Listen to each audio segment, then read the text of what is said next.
After he had gathered his senses, Littlest found himself on a ledge among sullen clouds that billowed into unrecognizable and frightening shapes and clung to his face like wet fungi. They seemed to writhe their fetid filaments into his very soul to suck from him his newfound hope. He looked wildly around for signposts of succour, but saw none. It was cold, and the damp air whined like a lost soul.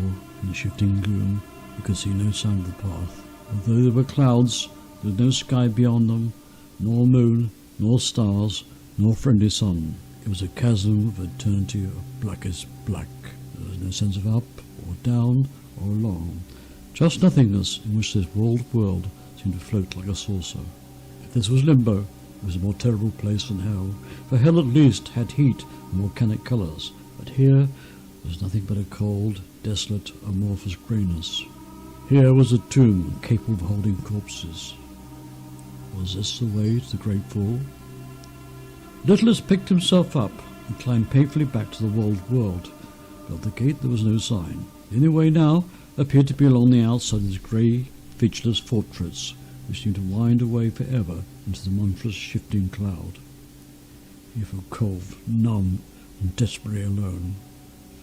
He felt sick with vertigo, and closing his eyes, felt along it blindly. Suddenly his hand felt a change in the wall's profile. Opening his eyes, he saw a door not much higher than himself, set deep in it. Over the door was the inscription, "Small persons only." His heart leapt with hope. He tried to open the door, but it was securely locked. He beat frantically against it until his hands bled, but it remained shut fast. He felt he was lost forever in his abandoned Gethsemane. He sank on his threshold, exhausted and full of despair. For the first time forever, the Littlest Devil wept.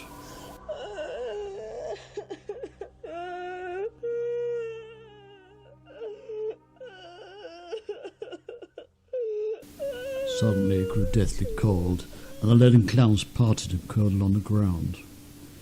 Between them a lurid bone-white light grew, and Littlest Devil felt a great force coming towards him. He opened his eyes and saw a monstrous shape. It was covered from head to foot with a grey, charnel-stained winding sheet. It seemed as if it had been once tall and powerful, but was now humped and twisted by disease. On his hooded head was a pitted and blackened crown, inset with blood-red stones. The head turned slowly and painfully this way and that like a blind man. Little Devils knew it was smelling out his very soul. Then the leprous apparition stilled and seemed to look straight at him. It surveyed him for some moments, then the wall and the sealed door. "Even you, little one. Even you." Satan groped forward, ran his hand over the Littlest Devil, then the door, and finally his description.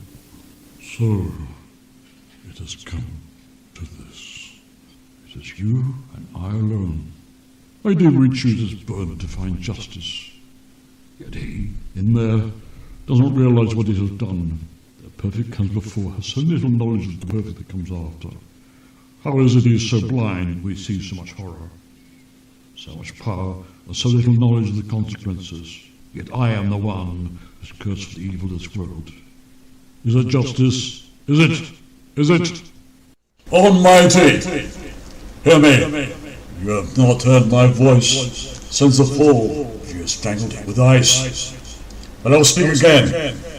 Hear me! My heart has been so scarred it scarcely beats. Yet even I have pity on this little one. Yes, even I. Yet you, when they call you Great Father, are not moved. Why? Why are there so many orphans? Why, when you heard the screams of the mothers of the firstborn, you did nothing? Why? Why have you abandoned even your own sons as rats at the cross? Why? Why do you skulk in your golden palace and say nothing? Do nothing? Why? Are you ashamed? Why is it that even his tiny squeaks can summon the living corpse you see before you? You remain unseen, silent, and uncaring. Hear me! Listen to me!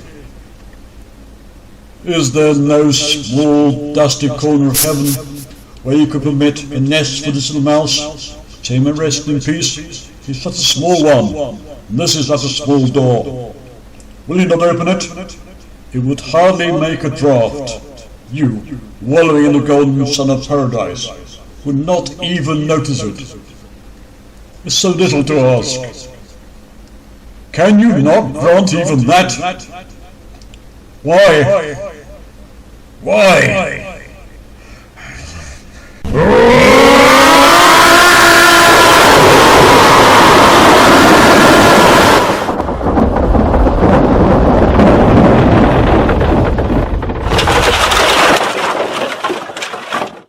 Salem bent down and picked up the sobbing imp.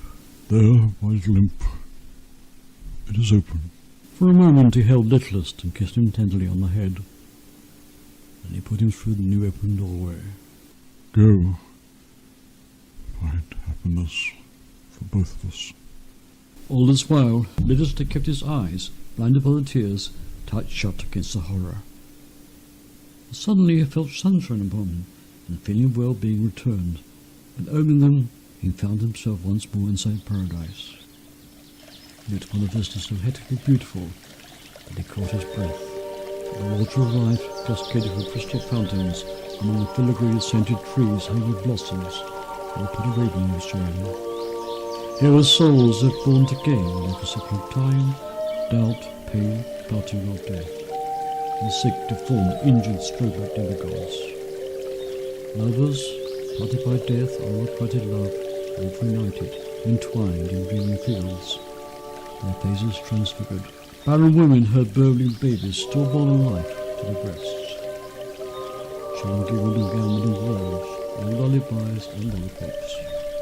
Souls, once abandoned by the fickle glancing eye of time, had become epitaphs of light. Others, seeing dear faces they had left behind long ago, laughed and wept in each other's arms. It was the place where all things had come to rights, where dreams came true. Even the very flowers made music. Rooted to the spot, Littlest Devil felt as if someone had taken him by the hand after a long journey and shown him his own soul sleeping like a child and said, "You are home."